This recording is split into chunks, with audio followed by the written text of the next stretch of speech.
இனிமே கண்ணை மூடிட்டு கடலை எண்ணெய் வாங்கலாம். ஏன்னா மந்த்ரா கடலை எண்ணெய் இதயத்தின் தயாரிப்பு. கைரேக பதிலான்னு சொல்லி காசு கொடுக்காம வயிற்றுல அடிக்கிறாங்க. வாக்களிப்பீர் இரட்டை இலைக்கு. கோவை அதிமுக வேட்பாளர் சிங்கை ராமச்சந்திரன் சாய்பாபா காலனி பகுதியில் பிரச்சாரம் செய்தார். மழை தூவி வாழ்த்துகின்ற நெஞ்சங்களோடு நம்முடைய இந்த மக்கள் மகன் இரட்டை இலை சின்னத்தை ஆதரவுகரம் கேட்டு வந்திருக்கிறார். அன்புள்ளம் படித்து வாக்காளர் பெருமக்களே, வாக்காளர் பெருமக்களே,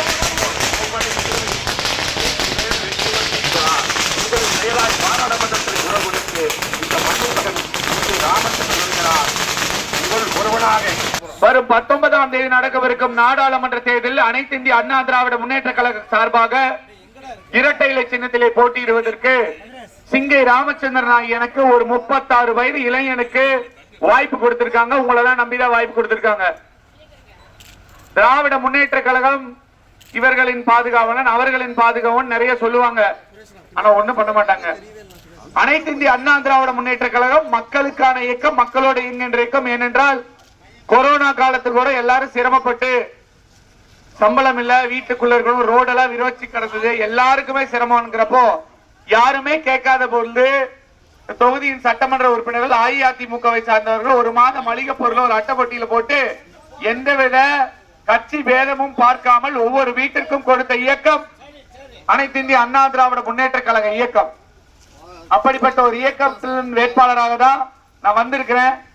புரட்சி தலைவி அம்மா அவர்கள் புரட்சி தலைவர் வழியிலே, எடப்பாடியார் அவர்களும் புரட்சி தலைவி அம்மா அவர் வழியிலே அனைத்து தட்டு மக்களுக்கும் ஜாதி மத பேதமின்றி எல்லாரும் எல்லாமும் பெற வேண்டும், இல்லாம இல்லாத நிலை வேண்டும் என்று உழைக்கிற இயக்கம் அனைத்து இந்திய அண்ணா திராவிட முன்னேற்ற கழக இயக்கம்.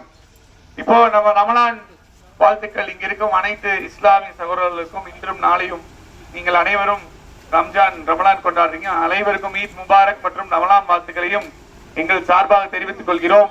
அதற்கு நோன்பு கஞ்சி இதுக்கு கூட 4500 டன் மெட்ரிக் டன் அரிசி கொடுத்து உதவியது புரட்சி தலைவி அம்மா அவர்கள். அதை 5125 உயர்த்தியவர் மாண்புமிகு எடப்பாடியார் அவர்கள். அதே போல ஹஜ் பயணத்துக்கு செல்லும் பொழுது சென்னையில் போயிட்டு வரும்போது சிரமமா இருக்குன்னு சொன்னங்காட்டிக்கு அதுக்கு தங்குவதற்கு விடுதி, இஸ்லாம் சகோதரர்களுக்கு தங்குவதற்கு விடுதி அதுக்காக 15 கோடியை ஒதுக்கி கட்டிட்டு இருக்காங்க. அது பண்ணது எடப்பாடியார் அவர்கள். அது மட்டுமல்ல, நம்ம தமிழ்நாட்டை பொறுத்த வரைக்கும் நம்ம யாருமே இந்துவா முஸ்லிமா கிறிஸ்டினான்னு பார்த்து பழகிறது இல்ல, மனிதநேயத்தை பார்த்துதான் பழகிறோம். அனைவரும் சிறு வயதில் இருந்தே பழகி இருக்கிறோம். ஒருத்தருக்கு ஒருத்தர் இவங்களா அவங்களான்னு பாக்குறது இல்ல.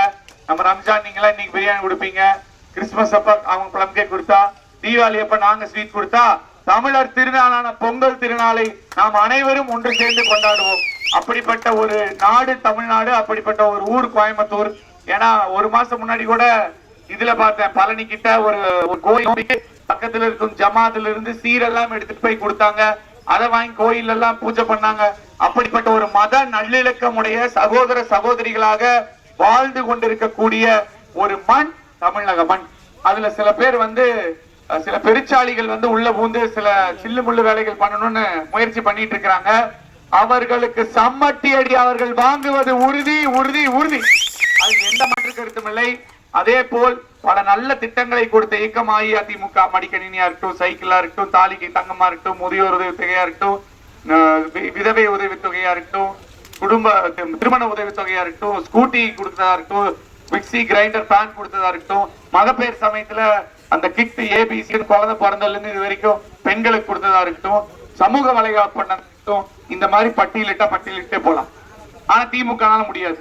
எனவே மதவாத கட்சியான பாஜகவும் வேண்டாம், குடும்ப கட்சியான திமுகவும் வேண்டாம், மக்களுக்கான இயக்கமான அனைத்து இந்திய அண்ணா திராவிட முன்னேற்ற கழகத்தின் வேட்பாளரான சிங்கை ராமச்சந்திரனான என்னை இரட்டை இலை சின்னத்திலே வாரியான வாக்குகள் வித்தியாசத்தில் வெற்றி பெற செய்யுங்கள் என்று உங்களை வேண்டி விரும்பி கேட்டுக்கொள்கிறேன். நான் எம்பியான நான் மட்டும் எம்பி இல்ல, நம்ம எல்லாரும் எம்பி. நாம் அனைவரும் கோவையின் வளர்ச்சிக்காக பணியாற்றுவோம் என்பதையும் கூறி அன்போடு விடைபெறுகிறேன்.